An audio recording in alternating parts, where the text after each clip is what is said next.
ಇದ್ದೀರಾ? ಏನಿಲ್ಲ ಬಾಬಾರತಿ, ಇದನ್ನೇಕೆ ತಂದಿರುವೆ ಈಗ? ನೋಡಿ, ನಿಮ್ಮ ಮನಸ್ಸನ್ನು ವಿಚಾರ ಮಾಡಿ ನೋಡಿದ್ರೆ ಅದೆಲ್ಲೋ ತೇಲಾಡಿದಾಗ ಅನಿಸ್ತಾ ಇತ್ತು. ಅದಕ್ಕಾಗಿ ಚಹಾ ತೆಗೆದುಕೊಂಡು ಬಂದೆ. ಹಾಗೇನಿಲ್ಲ ಭಾರತಿ, ವಿಶ್ವಾಮಿತ್ರನ ಹೊಟ್ಟೆಯಲ್ಲಿ ಹುಟ್ಟಿದ ಮಗಳನ್ನು ಕಡುಕಾಡವಿಯಲ್ಲಿ ಬಿಟ್ಟು ಹೋದಾಗ ಆ ಕಣ್ವ ಮಹರ್ಷಿಗಳು ತಂದು ಜೋಪಾನ ಮಾಡಿ ಶಕುಂತಲೆ ಎಂದು ಹೆಸರು. ಮುಂದೆ ದುಷ್ಯಂತ ಮಹಾರಾಜರೊಡನೆ ಪ್ರೇಮ ವಿವಾಹದ ನಂತರ ಅವರ ಬಾಳು ಶುಭವಾಗಲೆಂದು ಹಾರೈಸಿ ಶಿವನ ಸನ್ನಿಧಾನವನ್ನು ಸೇರಿದಂತೆ ಇಂದು ನನ್ನ ತಂದೆ ತನ್ನ ತಂಗಿಯ ಮಗಳಾದ ನಿನ್ನನ್ನು ನನಗೆ ಮದುವೆ ಮಾಡಿಕೊಟ್ಟು ನಿಮ್ಮ ಬಾಳು ಸುಖವಾಗಿರಲೆಂದು ಹಾರೈಸಿ ಕಣ್ಮರೆಯಾಗಿ ಬಿಟ್ಟರಲ್ಲ, ಅದಕ್ಕೆ ಸ್ವಲ್ಪ ಚಿತ್ತಾಗ್ರಸ್ತನಾಗಿದ್ದೇನೆ ಭಾರತಿ. ನಿಜವಿದೆ ಸ್ವಾಮಿ ನಿಮ್ಮ ಮಾತು. ದುಷ್ಯಂತ ಶಕುಂತಲೆಯರ ಜೀವನದ ಇತಿಹಾಸವೇ ನಮ್ಮ ಜೀವನದ ಇತಿಹಾಸವಾಗಿದೆ. ನೋಡಿ, ತಂದೆ ತಾಯಿಯನ್ನು ಕಳೆದುಕೊಂಡು ನಿಮ್ಮ ಮನಸ್ಸನ್ನು ಅದರಂತೆ ಚಿತ್ತಗೊಟ್ಟು ನಮ್ಮ ಜೀವನದ ನೌಕೆಯು ಅಲ್ಲಿ ಇಲ್ಲಿ ಎಲ್ಲೋ ಒಂದು ಕಡೆ ಹಾಯ್ದು ದಡ ಸೇರದಂತ ನೌಕೆಯ ಸಂಸಾರ ನಮ್ಮದಾಗಬಾರ್ದು ಸ್ವಾಮಿ.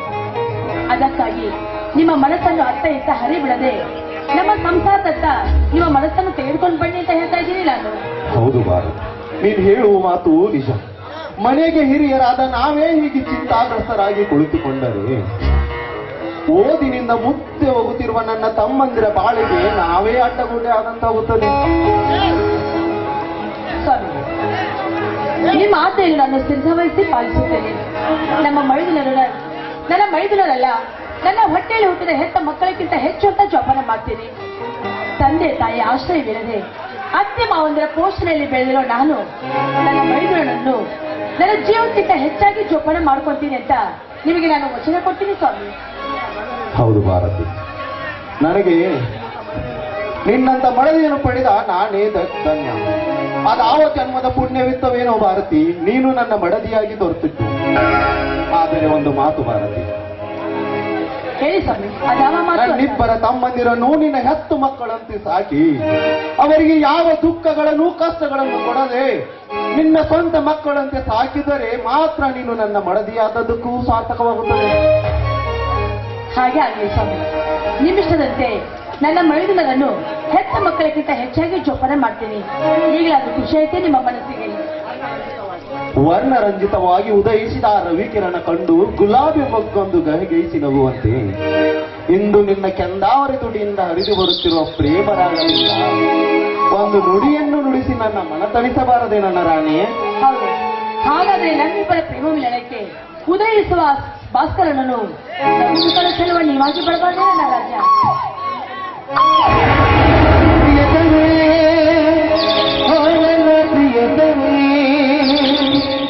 ನನಗಾಗಿ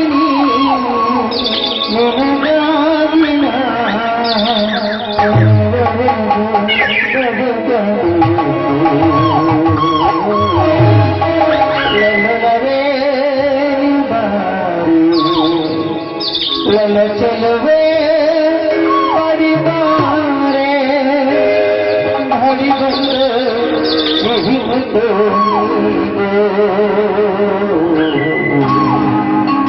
ಸಿಹಿ ಮುದ್ದಿನ ಕಾಣಿಕೆ ನಿವಾರಣನ ಸನಿಹಕ್ಕೆ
ಪ್ರೇಕ್ಷಕರಿಗೆ ವಿದ್ಯಾರ್ಥಿಗಳು, ನನ್ನ ಮಲತಾಯ ಮಗ ಸಿದ್ದುಗಣ್ಣನಿಗೆ, ನನ್ನ ಪ್ರೀತಿಯ ತಂಗಿಯ ಮಗಳಿಗೆ ಅವರವರಿಗೆ 100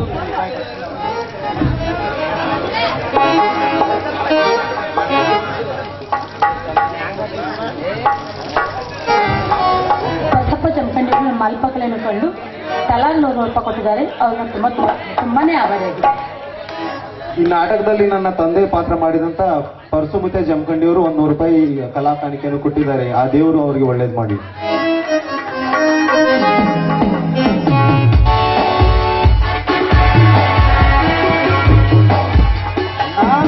ಅತ್ತಿಗೆ, ಓಹೋ, ತಮ್ಮಂದಿರಾ ಈಗ ಬಂದ್ರೇನಪ್ಪ? ಈಗ ಬಂದಿವಣ್ಣ. ಚೆನ್ನಾಗಿತ್ತೇನೋ ಶಿವಲಿಂಗ? ಚೆನ್ನಾಗಿದ್ದೀವಣ್ಣ. ದೇವರಂತ ಅಣ್ಣನಿರುವಾಗ ಚೆನ್ನಾಗಿರದೆ ಏನ್ ಮಾಡ್ತೀವಣ್ಣ? ನಮ್ಮ ವಿದ್ಯಾಭ್ಯಾಸದೊಂದಿಗೆ ಚೆನ್ನಾಗೇ ಇದ್ದೇವೆ. ಹೊಟ್ಟೆ ತುಂಬ ಊಟ, ಮೈ ತುಂಬ ಬಟ್ಟೆ, ಕೈ ತುಂಬ ಹಣ ಕೊಟ್ಟು ಕಳಿಸುತ್ತಿರುವ ನಿನ್ನಂತ ಅಣ್ಣನ ಆಶೀರ್ವಾದ ನಮ್ಮ ಮೇಲಿರುವಾಗ ನಮಗ್ಯಾವ ಕೊಂದೆ ಕೊರತೆ ಬರ್ತದೆ ಅಣ್ಣ? ಅಣ್ಣ, ಈ ವರ್ಷದ ನನ್ನ ವಿಷಯದಲ್ಲಿ ಎಲ್ಲಾ ವಿದ್ಯಾರ್ಥಿಗಳಿಂದ ಹೆಚ್ಚು ಅಂಕಗಳನ್ನು ಪಡೆದುಕೊಂಡು ಬಂದಿದ್ದೇನೆ. ತಮ್ಮ, ಎಂತ ಸಂತೋಷದ ವಿಷಯ ಹೇಳಿದೆ. ಈ ಸಂತೋಷದ ವಿಷಯ ಕೇಳಿ ನನಗೆ ಅಷ್ಟು ಆನಂದವಾಯಿತು. ಅಣ್ಣ, ಇಷ್ಟಕ್ಕೆ ಇಷ್ಟೊಂದು ಸಂತೋಷ ಪಟ್ರೆ ಹೇಗಣ್ಣ? ಇನ್ನು ಈ ಶಿವಲಿಂಗನ ಕಾರ್ಯಲೀಲೆಗಳನ್ನು ಕೇಳಿದರೆ ನೀನು ಈ ಜಗತ್ತನ್ನೇ ಮರ್ತು ಬಿಡ್ತೀಯ ಅಣ್ಣ. ಹೌದೇನೋ ಶಿವಲಿಂಗ? ನಿಜವೇನ ನಿನ್ನ ಮಾತು? ನಮ್ಮ ಕಾಲೇಜಿನಲ್ಲಿ ನಡೆಯುತ್ತಿರುವ ವಿದ್ಯಾರ್ಥಿನಿಯರು ವಿದ್ಯಾ ಸಾಧನೆ ಮತ್ತು ಶೌರ್ಯ ಸಾಹಸವನ್ನು ತೋರಿಸಿ ನಮ್ಮ ಕಾಲೇಜಿನಲ್ಲಿ ನಡೆದ GS ಚುನಾವಣೆಯಲ್ಲಿ ನನ್ನನ್ನು GS ಆಗಿ ಆಯ್ಕೆ ಮಾಡಿದ್ದಾರೆ. ಮುಂದೆ ಏನದೆಯನ್ನ ಎಲ್ಲ ಹುಡುಗರು ನಾನು ಹೇಳಿದ ಹಾಗೆ ಕೇಳಬೇಕು. ಅದಲ್ಲದೆ ಈ ವರ್ಷದ ನಮ್ಮ ಕಬಡ್ಡಿ ಪಂದ್ಯದಲ್ಲಿ ನನ್ನನ್ನು ಯೂನಿವರ್ಸಿಟಿ ಅಂತ ಆಯ್ಕೆ ಕೂಡ ಮಾಡಿದ್ದಾರೆ. ಅದಲ್ಲದೆ ನಮ್ಮ ಸಹಪಾಠಿಗಳು ಕೂಡ ಶಾಲು ಓದಿಸಿ ಸನ್ಮಾನ ಕೂಡ ಮಾಡಿದ್ದಾರೆ. ಈ ವಿಷಯ ಕೇಳಿ ತುಂಬಾ ಸಂತೋಷವಾಯ್ತಪ್ಪ.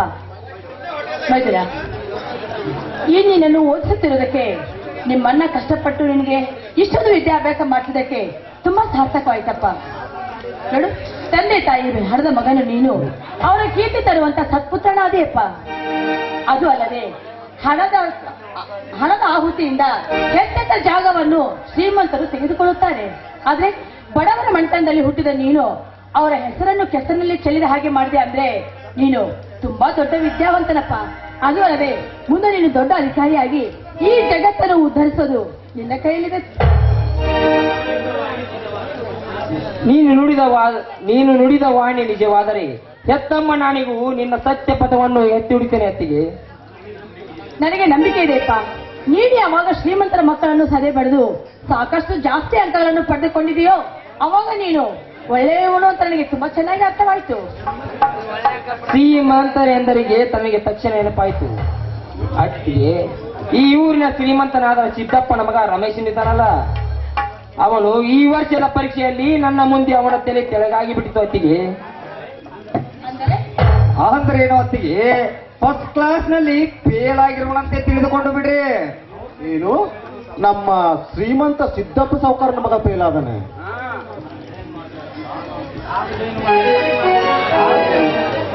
ಆಗದೆ ಏನು ಮಾಡ್ತಾನಣ್ಣ? ಶ್ರೀಮಂತಿಕೆಯ ಸೊಕ್ಕಿನಿಂದ ವಿದ್ಯಾಭ್ಯಾಸ ಮಾಡದೆ ಮನೆಯಲ್ಲಿ ಕುಳಿತರೆ ಅವನು ಆಗುವುದು ಫಸ್ಟ್ ಕ್ಲಾಸ್ನಲ್ಲಿ ಫೇಲು. ಅಂತ ವಿದ್ಯಾವಂತ ವಿನಯವಂತ ಹುಡುಗ ಫೇಲ್ ಆದನೆಂದರೆ ಇದು ನನ್ನ ಕೈಯಿಂದ ನಂಬಲು ಸಾಧ್ಯವಿಲ್ಲಪ್ಪ. ನೀನಿಟ್ಟುಕೊಂಡಿರೋ ನಂಬಿಕೆ ನಿಜವನ್ನ. ಯಾಕೆಂದರೆ ಅವರು ಮೊದಲೇ ಶ್ರೀಮಂತರು. ಅವರು ಪೇಪರ್ ಮೇಲೆ ಬರೀ ಸಹಿ ಹಾಕಿಕೊಂಡು ಬಂದರೆ ಸಾಕು, ಅವರು ರಿಸಲ್ಟಿನಲ್ಲಿ ಪಾಸ್ ಆಗಿ ಬಿಡುತ್ತಾರೆ. ಲಕ್ಷ ಲೆಕ್ಕ ಹಾಕದೆ ಅವರು ರಿಸಲ್ಟ್ಗಾಗಿ ರಕ್ತ ಸುರಿದು ಬಂದಿರುತ್ತಾರೆ. ಅಂತದ್ರಲ್ಲಿ ಅವರು ವಿದ್ಯಾಭ್ಯಾಸದಲ್ಲಿ ನಿಮ್ಮಂತವರಿಗೆ ನಂಬಿಕೆ ಹುಟ್ಟಿಕೊಳ್ಳುವುದು ನಿಜವನ್ನ.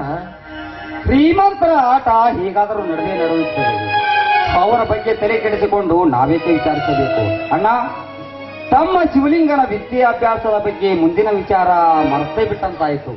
ನಾವು ಈಗಲೇ ಕಾಲೇಜಿಗೆ ಹೋಗ್ಬೇಕಣ್ಣ. ಏನಪ್ಪ, ಒಂದು ದಿನವಾದ್ರೂ ನಿನ್ನ ಪ್ರೀತಿಯ ಅಣ್ಣ ಅತ್ತಿಗೆ ಜೊತೆ ದಿನ ಕಳೆದು ಹೋಗ್ಬಾರ್ದೇನಪ್ಪ? ನಮ್ಮ ಅಭ್ಯಾಸದ ಗತಿ ನಮಗೆ ಗೊತ್ತಣ್ಣ. ಶ್ರೀಮಂತರ ಮಕ್ಕಳ ಹಾಗೆ ನಾವು ಮನೆಯಲ್ಲೇ ಕುಳಿತರೆ ನಮ್ಮ ಅಭ್ಯಾಸದ ಗತಿ ಅಂತೂ. ಅದಕ್ಕಾಗಿ ನಾವು ಈಗಲೇ ಹೋಗಬೇಕಣ್ಣ. ಹಾಗಾದ್ರೆ ಖರ್ಚಿಗೆ ಹಣ ಬೇಕಲ್ಲವೇ? ಹೌದು ಅತ್ತಿಗೆ, ನನಗೊಬ್ಬನಿಗೆ 5,000 ಬೇಕು. ಯಾಕಂದರೆ ನಾನು MBBS ಡಿಗ್ರಿ ಮಾಡಿದ್ದೇನೆ. ಕೈಯಲ್ಲಿ ಹಣವಿದ್ದರೆ ಮಾತ್ರ ಡಿಗ್ರಿಯನ್ನು ಪಾಸ್ ಮಾಡಲು ಸಾಧ್ಯ. ಅದು ಅಲ್ಲದೆ ತಮ್ಮನು ಈಗ BA ಮೆಟ್ಟಲು ಹೊತ್ತುತ್ತಿದ್ದಾನೆ. ಅವನಿಗೂ ತುಂಬಾ ಹಣ ಖರ್ಚಾಗುತ್ತದೆ. ಇಬ್ಬರನ್ನು ಓದಿಸುವುದೆಂದರೆ ಸಾಧ್ಯವಾಗದ ಮಾತು. ಅದಕ್ಕಾಗಿ ನಾನು ಅರ್ಧಕ್ಕೆ ಕೈ ಬಿಡುತ್ತೇನೆ. ತಮ್ಮನೊಬ್ಬನೇ ಓದಿದರೆ ಸಾಕಣ್ಣ. ಹಾಗೆ ಮಾತನಾಡಬೇಡಪ್ಪ. ನನ್ನ ಜೀವವನ್ನಾದರೂ ಒತ್ತಿ ಇಟ್ಟು ನಿಮ್ಮಿಬ್ಬರನ್ನು ಕಳಿಸುತ್ತೇನೆ. ನೀವು ಯಾವುದಕ್ಕೂ ಚಿಂತೆ ಮಾಡಬೇಡಿ. ಇಂದು ನಿಮಗೆ ಎಷ್ಟು ಖರ್ಚು ಮಾಡುತ್ತೇವೋ ಅದು ಮುಂದೆ ನಮ್ಮ ಸುಖಕ್ಕಾಗಿ ತಾನೆ. ನೀನೊಬ್ಬ ದೊಡ್ಡ ಡಾಕ್ಟರ್, ಇವನೊಬ್ಬ ದೊಡ್ಡ IPS ಅಧಿಕಾರಿಯಾದರೆ ನನಗೆ ಅಷ್ಟೇ ಸಂತೋಷ. ಈಗ ನಿಮ್ಮ ಅತ್ತಿಗೆ ಬಿಸಿ ಬಿಸಿಯಾಗಿ ಅಡಿಗೆ ಮಾಡಿದಾಳೆ. ಹೌದೇನಣ್ಣ? ಏನ್ ಮಾಡಿದ್ರಣ್ಣ?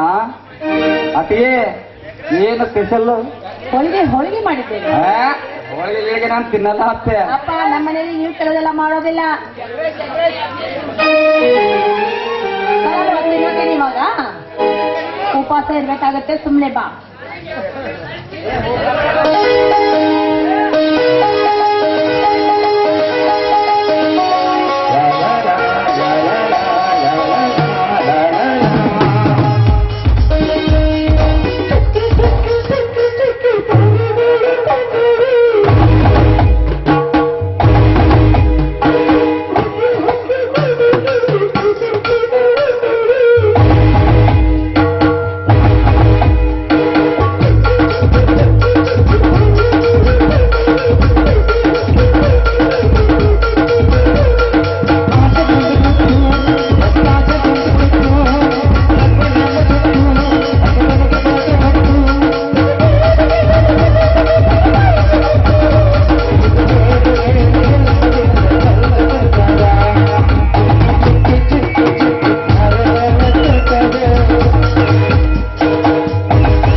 ಸುಸ್ತಾಗಿದ್ದೀರಾ? ನಿಮಗೆ 2 ಹೋಳಿಗೆ ಎಕ್ಸ್ಟ್ರಾ ಹಾಕ್ತೀನಿ ಬನ್ನಿ.